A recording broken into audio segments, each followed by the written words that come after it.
청년부 최민흥 목사입니다. 요한복음 1장입니다. 태초에 말씀이 계시니라. 이 말씀이 하나님과 함께 계셨으니 이 말씀은 곧 하나님이시니라. 그가 태초에 하나님과 함께 계셨고 만물이 그로 말미암아 지은 바 되었으니 지은 것이 하나도 그가 없이는 된 것이 없느니라. 그 안에 생명이 있었으니 이 생명은 사람들의 빛이라. 빛이 어둠에 비치되 어둠이 깨닫지 못하더라. 하나님께로부터 보내심을 받은 사람이 있으니 그의 이름은 요한이라. 그가 증언하러 왔으니 곧 빛에 대하여 증언하고 모든 사람이 자기로 말미암아 믿게 하려 함이라. 그는 이 빛이 아니요 이 빛에 대하여 증언하러 온 자라.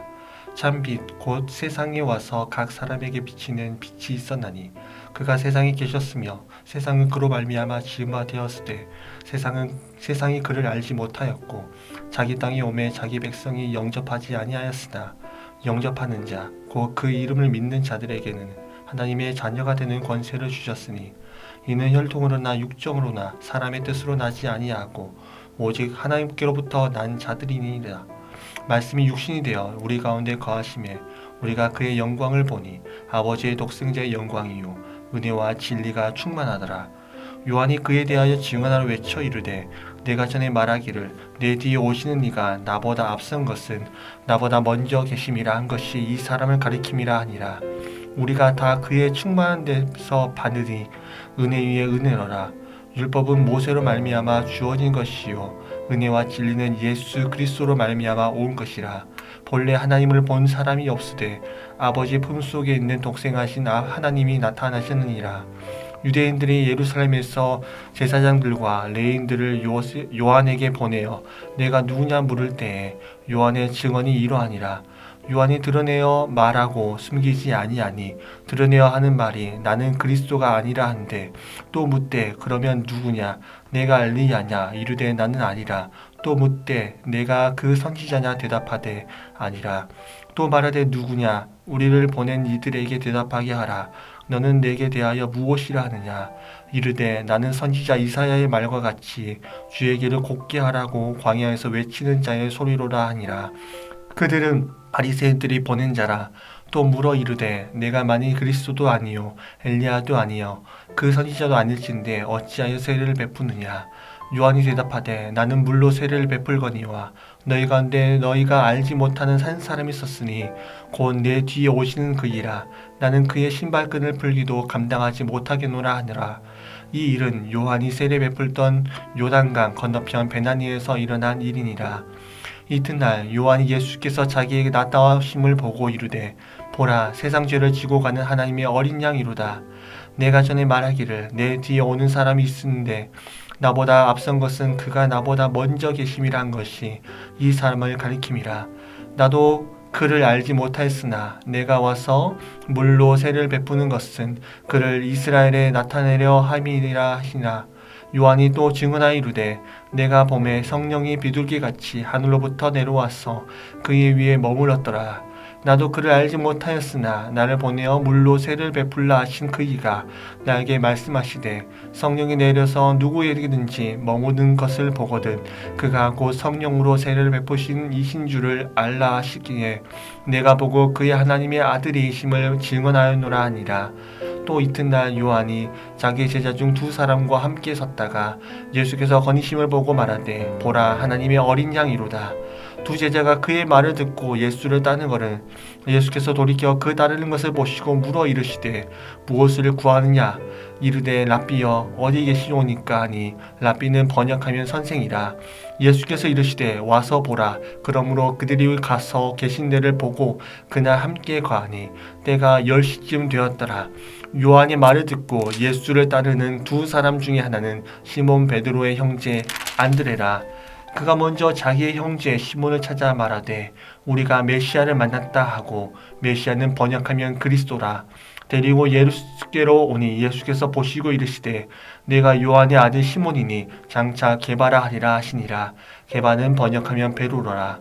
이튿날 예수께서 갈릴리로 나가려 하시다가 빌립을 만나 이르시되 나를 따르라 하시니 빌립은 안드레와 베드로와 한 동네 벳세다 사람이라. 빌립이 나다나엘을 찾아 이르되 모세가 율법에 기록하였고 여러 선지자가 기록한 그 일을 우리가 만났으니 요셉의 아들 나사렛 예수니라. 나다나엘이 이르되 나사렛에서 무슨 선한 것이 날 수 있느냐. 빌립이 이르되 와서 보라 하니라. 예수께서 나다나엘이 자기에게 오는 것을 보시고 그를 가리켜 이르시되 보라 이는 참으로 이스라엘 사람이라. 그 속에 간사한 것이 없도다. 나다나엘이 이르되 어떻게 나를 아시나이까. 예수께서 대답하여 이르시되 빌립이 너를 부르기 전에 내가 무화과 나무 아래에 있을 때에 보았노라. 나다나엘이 대답하되 랍비여 당신은 하나님의 아들이시요 당신은 이스라엘의 임금이로소이다. 예수께서 대답하여 이르시되 내가 너를 무화과 나무 아래에서 보았다 함으로 믿느냐. 이보다 더 큰 일을 보리라. 또 이르시되 진실로 진실로 너에게 이르노니 하늘이 열리고 하나님의 사자들이 인자 위에 오르락내리락 하는 것을 보리라 하시니라. 하늘에 계신 우리 아버지여 이름이 거룩히 여김을 받으시오며 나라가 임하옵시며 뜻이 하늘에서 이룬 것 같이 땅에서도 이루어지이다. 오늘날 우리에게 일용할 양식을 주옵시고 우리가 우리에게 죄 지은 자를 사하여 준 것 같이 우리 죄를 사하여 주옵시고 우리를 시험에 들게 하지 마옵시고 다만 악에서 구하옵소서. 대개 나라와 권세와 영광이 아버지께 영원히 있사옵나이다. 아멘.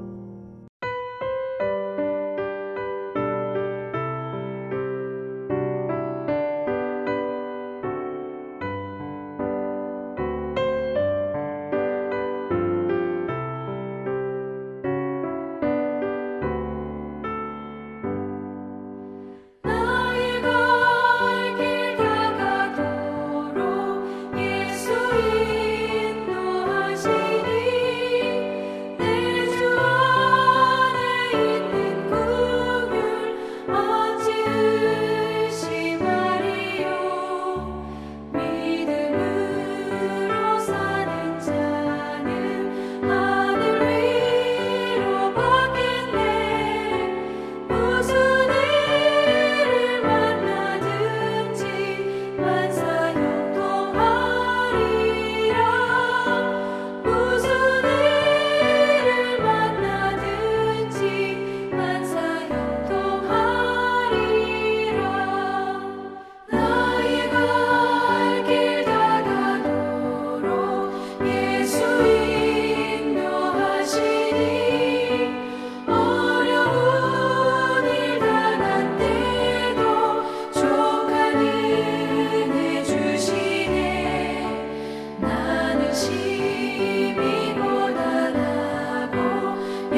샬롬, 새벽기도에 참여하는 모든 성도님들 가정에 은혜와 평강이 함께 하시기를 간절히 기도합니다.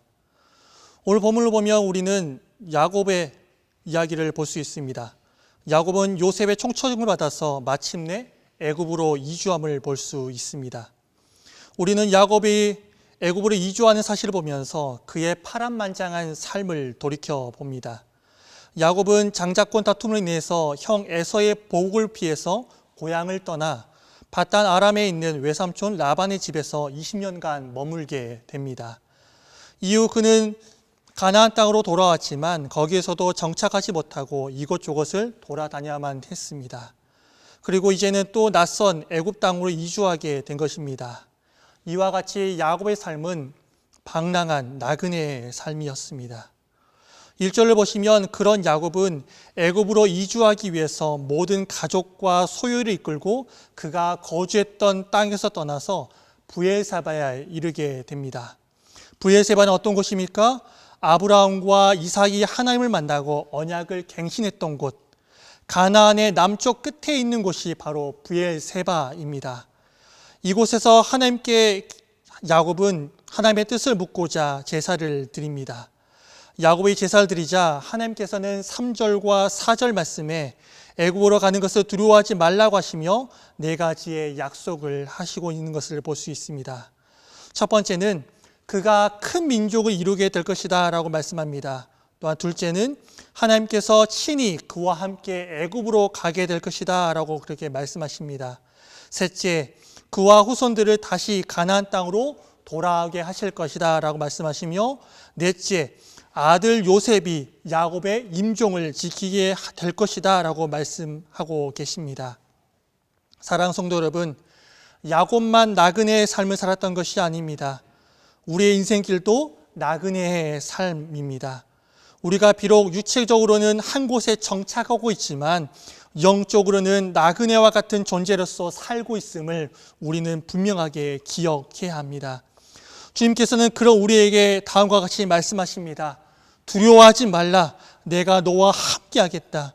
내가 어딜 가든지 너와 동행하며 너를 보호하겠다라고 말씀하고 계십니다. 지금도 그분께서는 우리와 함께하고 계십니다. 세상의 권력자와 어느 정도 친분이 있다면 우리는 두렵지 않고 당당하지 않습니까?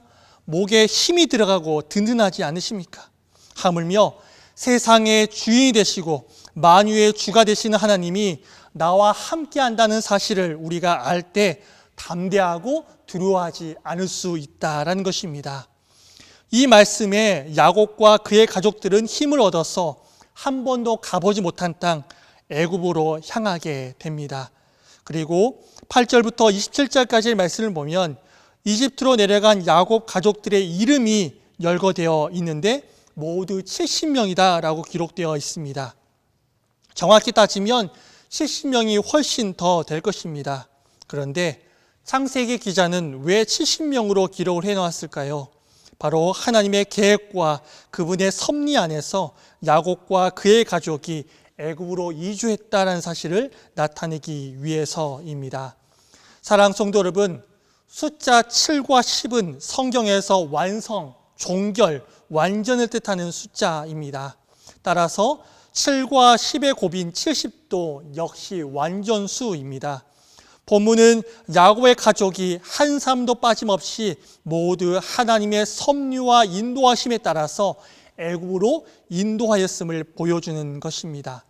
한 사람도 빠짐없이 구원함을 얻었습니다. 그리고 하나님께서 야곱에게 약속하신 4가지도 이루어졌습니다. 먼저 그가 큰 민족을 이룰 것이다 라고 하는 이 약속이 이루어졌습니다.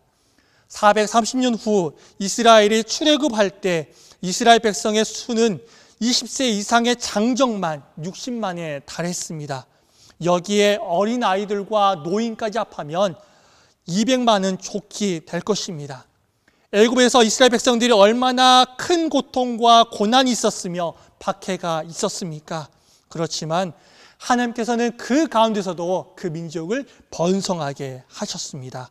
둘째, 하나님께서는 정말로 약속대로 그와 늘 함께 하셨습니다. 셋째, 그와 후손들을 다시 가나안으로 돌아오게 하겠다라고 하셨는데, 먼저 야곱이 애굽 땅에서 죽었지만 그의 후손들이 그를 가나안 땅 막벨라 굴에 장사되었고, 야곱 가족이 애굽으로 이주한 지 430년 만에 이스라엘 민족이 출애굽하여서 가나안 땅에 정착함으로 세 번째 약속도 성취되었습니다. 또한 창세기 49장을 보면 그의 아들 요셉이 그의 임종을 지키는 것을 우리는 보게 됩니다. 말씀을 정리하겠습니다. 사랑하는 성도 여러분, 애굽으로 이주한 70명의 이스라엘 자손들은 430년 후에 하나님께서 약속하신 대로 200만이나 되는 큰 민족으로 성장하였습니다. 실로 하나님은 작은 자로 천을 이루게 하시는 분이십니다.